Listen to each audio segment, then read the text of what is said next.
नमस्कार, मैं आरके जायसवाल और आप देख रहे हैं जनमत की पुकार। जिस तरीके से राजधानी दिल्ली में दीपावली को लेकर एक अलग ही उत्साह का वातावरण बना हुआ है। लोग एक दूसरे को बधाई दे रहे हैं। इसी कड़ी में आज रामलीला कमेटी के प्रधान और कांग्रेस के नेता मदन खुराना जी, जो समाज सेवा के लिए भी जाने जाते हैं, खुराना साहब किस तरीके से दिवाली सेलिब्रेट कर रहे हैं? जनमत की पुकार के एडिटर आरके जायसवाल जी, आपको दिवाली की बहुत बहुत बधाई। पूरे देश को दिवाली की बहुत बहुत बधाई। आप जिस प्रकार समाज और देश की समस्याएं उठाते हैं और जिस निर्भीकता से अपना चैनल और अखबार निकालते हैं, उसके लिए मैं आपको सहे दिल से धन्यवाद करता हूं। दिवाली पर्व है हमारा हिंदुओं का बहुत बड़ा पर्व है। राजा राम 14 वर्ष के वनवास के बाद जब अयोध्या वापस लौटे तो दीप जला के लोगों ने दिवाली मनाई। और दिवाली का मेन उद्देश्य ये होता है कि अंधकार से उजाले की तरफ जाना। हमारी दिवाली, जब भी हम उस दिवाली को दिवाली कहेंगे जब हम अंधकार से डूबे हुए लोग जो समाज में किसी भी प्रकार से अंधकार में हैं, उनके जीवन में अगर हम उजाला करते हैं तो वो दिवाली ही दिवाली है। खुराना साहब, क्या पहले भी कांग्रेस का राज 15 साल शीला दीक्षित रही दिल्ली की मुख्यमंत्री, क्या पहले भी ऐसे ही प्रदूषण के नाम पे दिल्ली को बंद किया जाता था, पटाखे बैन किए जाते थे, कंस्ट्रक्शन वगैरह बंद कर दिए जाते थे? देखो,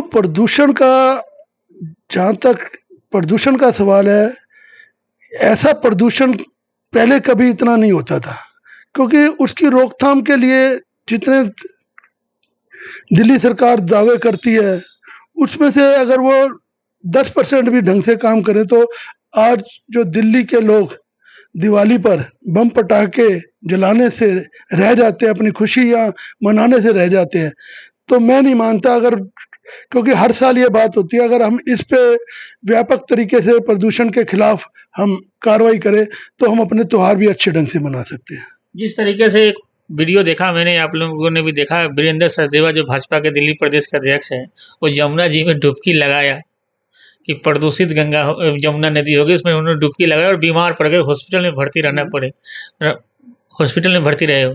तो किस तरीके से छठ पूजा लोग मनाने जाएंगे, किस तरीके से डुबकी लगाएंगे? इसमें तो उपवास रहना पड़ता है, 36 घंटे का उपवास करके फिर पानी में खड़े होकर सूर्य को पूजा किया जाता है। दिल्ली सरकार और केंद्र सरकार आपस में लड़ाई कर रही है। छठ पूजा, हमारा जो छठ पूजा का पर्व है, आज देश में नहीं विदेशों में भी मनाया जाता है।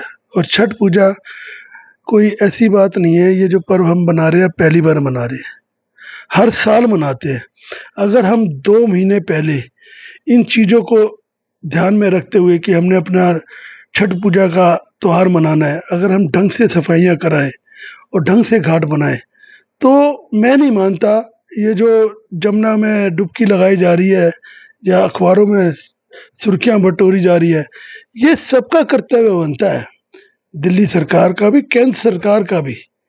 लेकिन ये आपस में लड़ रहे हैं। और कुछ भी जनता के लिए मैं आपसे एक क्वेश्चन करना चाहता हूँ, और मैं सारी जनता से क्वेश्चन करना चाहता हूँ, अगर छठ पूजा पर सफाई हो जाए, घाट बन जाए और हमारा पर्व खुशहाल और शांति से और अच्छे ढंग से मनाया जाए, क्या किसी नेता की जेब से पैसे लगने हैं?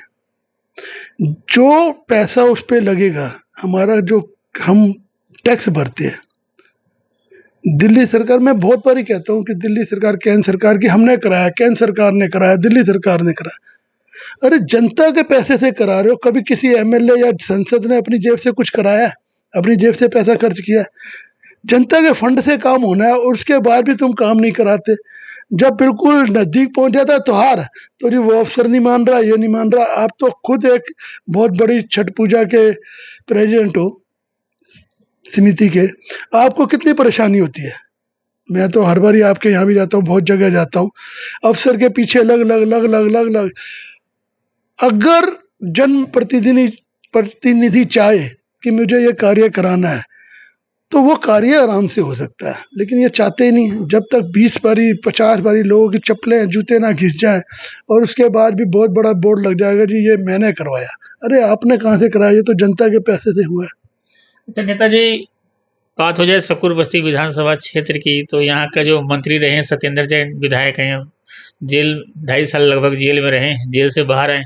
अरविंद केजरीवाल आते ही कह रहे हैं कि कट्टर ईमानदार है सत्येंद्र जैन और मोहल्ला क्लिनिक के जनक हैं। कांग्रेस कैसे देख रही है इसकी? आपको भी पता है मोहल्ला क्लिनिक कितने चल रहे हैं, कैसे चल रहे हैं, कितने डॉक्टर होते हैं, कितनी दवाइयाँ मिलती हैं और कितने बंद हो गए हैं। एक काम को आप शुरू करते हो उसको सुचारू रूप से, उसके आगे चैन और तो खोलते जा रहे, जो पुराने चल रहे हैं कम से कम उनकी रखवाली तो कर लो, उनको तो चला लो। हमारे यहीं राजा पार्क में आपने देखा था, खुला बंद हुआ पड़ा है, कोई नहीं आ रहा। तो किसी कार्य को करने से पहले उस कार्य के पूरे ध्यान से देखना चाहिए कि हम इस कार्य को पूरा कर सकते हैं नहीं कर सकते, और उस कार्य को कर रहे हो तो उसको पहले पूरा तो करो। आगे और खोलते जा रहे हो मुन्ना के लिए, जो पुराने हैं उसकी तो रिपोर्ट लो आप अपनी सीट पे। और कट्टर ईमानदार तो आपने देख ही लिए कितने कट्टर ईमानदार हैं। क्या कोई भी ऐसा कार्य है, जब आम आदमी पार्टी आई थी कि लोकपाल लेके आएंगे, लोकपाल लेके आए, किसी प्रकार की फैसिलिटी नहीं रहेंगी। कितना बड़ा बंगला ले लिया, गाड़ियां नहीं लेंगी गाड़ियां। जनता को बेवकूफ बनाया गया कि हम ये इतना खर्चा कम कर देंगे जी, ये वीआईपी सिक्योरिटी होती है, ये होती है, ये होती है, इतनी सिक्योरिटियां होती है, इतना पैसा होता है, आपकी जेब से जाता है, ये जाता है, टैक्स से जाता है। सब दोबारा शुरू हो गया।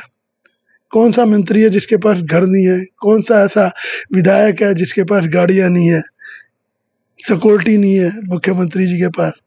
तो जनता सब देख रही है, आप झूठ पे झूठ बोलते जा रहे हो। झूठ बोलने की भी एक माना लिमिट। जाता है कि ये जो वोट बैंक जो कांग्रेस का खिसका वो सारे के सारे आम आदमी पार्टी में शिफ्ट हो गए, तो लगता है आपको कि वोट वापस आएगा कांग्रेस की तरफ, ऐसा कुछ दिख रहा है? कांग्रेस का वोट वापस आ रहा है और आएगा, मुझे पूरा विश्वास है, क्योंकि दिल्ली की जनता जान चुकी है कि ये दोनों पार्टियां दिल्ली के लिए कुछ नहीं करने वाली। हमारी जब 15 साल शीला दीक्षित जी मुख्यमंत्री रही, दिल्ली में कितने विकास कार्य हुए ये दिल्ली की जनता जानती है।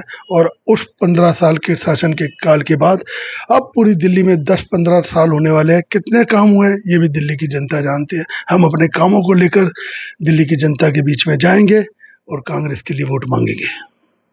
क्या लगता है, आम आदमी पार्टी में तो चलो सत्येंद्र जैन साहब है, भाजपा में बहुत बड़ी लंबी लिस्ट है, डेली होर्डिंग पोस्टर दिख रहे हैं, कांग्रेस से कौन कौन दावेदार हो सकते हैं? खुराना साहब, आपका नाम है क्या इस लिस्ट में? कांग्रेस के एक सच्चे सिपाही होने के नाते कांग्रेस हमेशा कार्यकर्ताओं का ध्यान रखती है, और यहाँ से जिस भी व्यक्ति को टिकट मिलेगा हम पूर्ण रूप से उसका सहयोग करेंगे और अपनी पार्टी को विजयी बनाएंगे। पक्का एकदम जिताएंगे? बिल्कुल जिताएंगे, पक्का जिताएंगे। और जो जनता के साथ धोखे हुए हैं, जिन लोग धोखेबाजों ने धोखे किए हैं, उनको सबक सिखाएंगे। लोग गोल्ड खरीद रहे हैं, सोना की खरीदारी कर रहे हैं।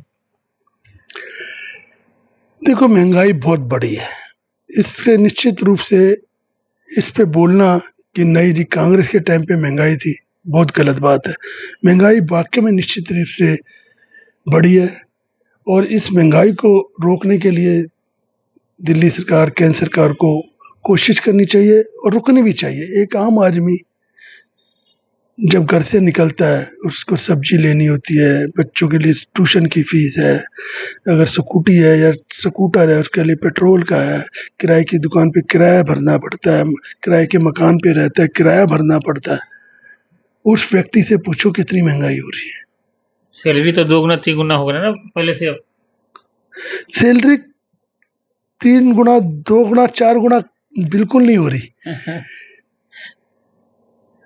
आप पत्रकार हो, सब जानते हो कितनी चीजें बंद हो चुकी है। जो दिल्ली सरकार, केंद्र सरकार में कितनी चलते थे, सारी तो बिक रही है। रेलगाड़ी, रेलवे बिक रही है, वायु बिक रहा है, हर चीज तो बिक रही है। कहाँ से? और जितने प्राइवेट सेक्टर है उन्होंने स्टाफ अपना आधा कर दिया है। मेरे पास, मैं आपको किसी दिन बैठोगे लिस्ट दिखाऊंगा जिन बच्चों की जो नौकरियां छूट गई हैं। कम से कम नहीं 300-400 मेरे पे बायोडाटे पड़े नौकरी के लिए। और जब एक व्यक्ति की नौकरी छूटती है, वो उस व्यक्ति की भी नौकरी नहीं छूटती, उसका पूरे परिवार छूट जाता है। उसने अपने बच्चों को पढ़ाना होता है, किराया भरना होता है, सब कुछ खाना वगैरह। जो व्यक्ति 50,000 40,000 की नौकरी कर रहा है, आज वो 15-20 हजार की नौकरी के लिए भी तैयार है, वो भी नहीं मिल रही उसको प्राइवेट सेक्टर में। ये हकीकत है। मैं आपको दिखाऊंगा, मैं यहाँ ऑफिस में बैठा हूँ, नहीं तो अगर आप पहले बताते मैं पूरी फाइल दिखाता बच्चों की। अच्छा नेताजी, एक देखने में आ रही है रेलवे स्टेशन पर इतनी भीड़ है, छठ पूजा मनाने के लिए लोग गांव जाना चाहते हैं, यहाँ वैसा व्यवस्था नहीं मिल पा रहा है, गांव जाना चाहता है, फ्लाइट के रेट आपको पता ही है, आप भी बताते हो। देखो, मैं पहले भी बता चुका हूँ, छठ पूजा पर्व पहली बार नहीं मनाया जा रहा, हर साल मनाया जाता है। हर साल बड़े बड़े दावे किए जाते हैं कि हम इतनी ट्रेनें चढ़ा देंगे, ये चला देंगे, लेकिन वो रश कम नहीं कर पाते। अब तो मैं तारीफ करना चाहूंगा, जो बात अच्छी है, जो ट्रेनों पे ब्लैक होती थी टिकट की, वो नहीं हो रही, अब सिर्फ जहाज वालों के टिकट की ब्लैक हो रही है। लेकिन एक टाइम था तो ट्रेन की टिकट ही 5-5 गुना 6-6 गुना में बिकती थी, आज से 3-4 साल पहले, 3 साल पहले की बात है। मतलब कि कितनी महंगी भी, अब सिर्फ जहाज की टिकटें महंगी बिक रही है, लेकिन स्टेशन पे जितनी व्यवस्था ये कर रहे हैं उससे कई गुना ज्यादा इनको करनी पड़ेगी। धक्का मुक्की लूटपाट होती है जो, उससे बचने के लिए। लेकिन ट्रेन की व्यवस्था में तारीफ करना चाहूंगा, कुल मिला के थोड़ी अच्छी हुई है। भीड़ भाड़ है, ट्रेन कुछ और चलाएंगे और बढ़ाएंगे तो ट्रेन की व्यवस्था ठीक कर लेंगे। तो हमारे साथ बात कर रहे थे खुराना साहब। मिलते हैं किसी और खबरों के साथ। नमस्कार।